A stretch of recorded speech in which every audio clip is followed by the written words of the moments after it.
Hello everyone, good morning. তো আমার স্নান ধান কমপ্লিট হয়ে গেছে। জাস্ট আসলাম স্নান করে। আমার মেয়ে এখনও উঠেনি ঘুম থেকে, তো মেয়েকে উঠাতে যাবো, ওটাই তোমাদের সাথে শেয়ার করবো যে ও কী রিয়াক্ট দেয়।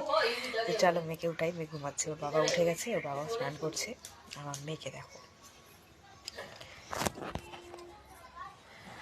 বেটা টা এই শোনো, উঠবা না? হ্যাঁ, উঠো। দাদি ডাকলো তোমাকে চা বিস্কুট খাইতে।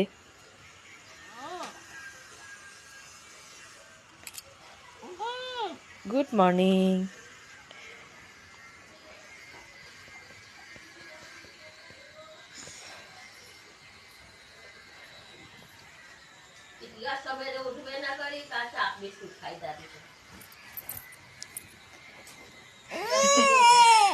রাত 12টার দিকে ঘুমোবে আর সকালে লেট করে উঠবে।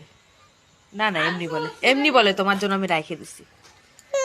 বলো মা রাখছে আমার জন্য।